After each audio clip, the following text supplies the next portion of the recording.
Aujourd'hui, il est en prison, c'est à cause de ce combat. Mais c'est à cause de la raison, de l'objectif du FPI qui se trouve dans ses statuts et règlements intérieurs. Ce n'est pas un fait de hasard, mais c'est une application pure et simple. Quand on crée une association, on lui donne des objectifs. Quand on crée une coopérative, on lui donne des objectifs. C'est de la même manière quand on crée un parti politique, en plus du fait qu'on veut accéder au pouvoir, mais on lui donne des objectifs. C'est-à-dire les raisons pour lesquelles je veux prendre le pouvoir. Et Gbagbo Gbagbo a clairement défini les objectifs du FPI. Si je vous l'ai dit mentalement, vous allez me dire que j'ai fabriqué. Mais pour toute la population et pour tous ceux qui veulent connaître ce qu'on appelle la vérité, je vais lire cet article.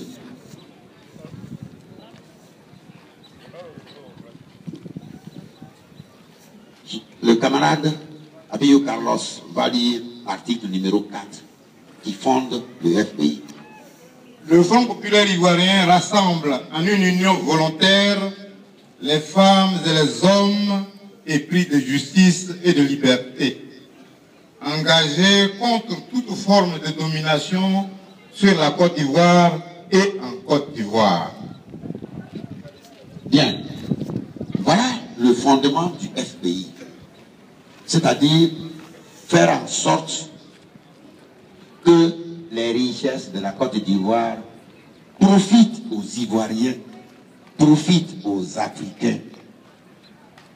Faire en sorte que les travailleurs, à travers leur café et cacao, vivent bien. Sinon, ce n'est pas parce que les partis politiques n'existaient pas.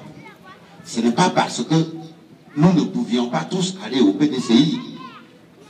Et donc, Gbagbo dit, il ne faut pas que dans notre propre pays, on soit des esclaves. Voilà. Le mot domination, c'est ce que ça veut dire. Justice, là, ça veut dire que si Abio Carlos et moi, on a fait palabre que moi j'ai raison, il faut qu'on dise que j'ai raison. Voilà donc le fondement du FPI. Et c'est à partir de ce fondement-là qu'il y a des problèmes au FPI. Mais pourquoi et comment? Aki Ingesan, comme le camarade l'a dit tout à l'heure, il est sorti de la prison. Mais il est sorti de la prison et il demande aux camarades de faire quoi? Aki Ingesan dit, et les camarades, les blancs là, ils sont trop forts. Vous avez vu comment ils ont chassé Gbagbo là? Non, non, pardonnez, on n'a qu'à laisser tout ça tomber, on n'a qu'à se mettre à genoux, on n'a qu'à demander pardon, on n'a qu'à ramper. Comme ça là, ils vont avoir pitié de nous, et puis comme ça, ils vont libérer Gbagbo. Voilà ce que dit Afi Ingesan. Tous les autres camarades qui sont au bureau politique disent, le FPI là, ce n'est pas ça. Si tu ne veux pas suivre la ligne du FPI là, il faut nous dire, et puis bon, tu t'en vas, mais nous, on ne va pas nous procéder, on ne va pas se mettre à genoux, on ne va pas demander pardon à quelqu'un. Voilà ce qu'on appelle la ligne politique du FPI. À côté de ça, Afi a commencé à prendre des comportements, on ne peut plus, incompréhensibles.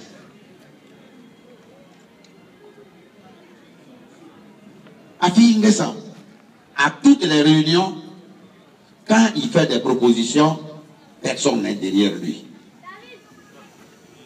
Il dit, on va faire ça, on va faire ça, on va faire ça. Tous les camarades disent, non, non, non, non, si on fait ça là, c'est pas bon. On n'a qu'à laisser ça. On n'a qu'à aller dans ce sens-là. Et dans l'impossibilité de supporter les membres du bureau, Afi N'Guessan a donc décidé de les remplacer tous par de nouvelles personnes qui vont le suivre.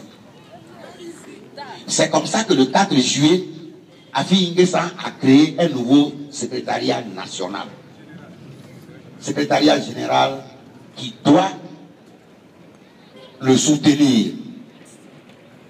C'est ça qui a créé les palabres. Et c'est par rapport à ça que Akoun Laurent, Douati et Tapé Kipré se sont révoltés, entre guillemets, pour intervenir et pour dire que nous ne sommes pas d'accord avec ça parce que ce n'est pas comme ça qu'on renouvelle les structures du FPI. Il s'en est donc suivi des palabres en impasse. Des camarades se sont portés volontaires pour faire la médiation et ont donc convoqué, on dit donc qu'il faut convoquer une assemblée générale pour nous unifier, pour faire en sorte qu'on se mette désormais ensemble. Et c'est pourquoi les camarades ont décidé que pour élire le président à ce congrès qui allait se tenir, il fallait que tous on se retrouve au congrès pour élire le président du FPI. Sinon, et ça c'est l'information détail, comment a été élu le président du FPI? Je vais encore passer la parole aux camarades qui va vous dire comment on élit le président du FPI. Ce n'est pas au congrès, mais je vais vous dire comment on élit le président du FPI. Le FPI est dirigé par un président élu par les assemblées fédérales et investi par le congrès. Voilà ce que dit l'article 41 du FPI. Ça veut dire quoi? Ça veut dire que ce sont les fédérations qui, avant d'aller au congrès, votent. S'il y a 2 candidats, ce sont les fédérations qui votent pour élire un président à la tête du FPI. Et quand on va au congrès, là, comme l'article l'a dit, on investit le bureau. Alors, on investit le bureau du congrès. On en profite pour élire le comité de contrôle. On en profite pour élire le comité de contrôle et pour faire le toilettage des tests. Si vous avez donc compris tout à l'heure ce que disait mon prédécesseur, le camarade Touali, au niveau de la fédération, nous avons donc, à partir du moment où c'est la base, les fédérations élisent le président, les fédérations ont décidé de démettre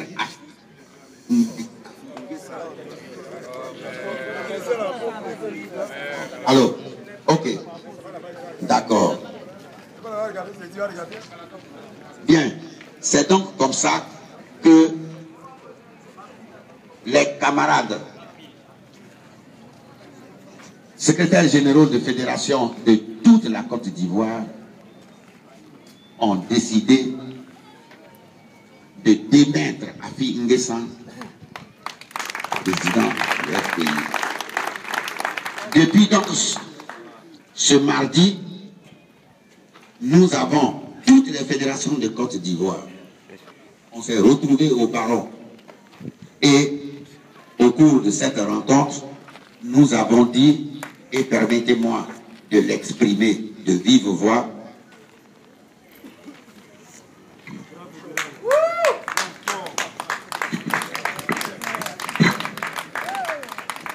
nous avons ensemble dit Afi dehors.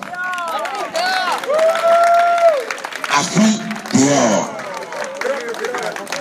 Afi dehors.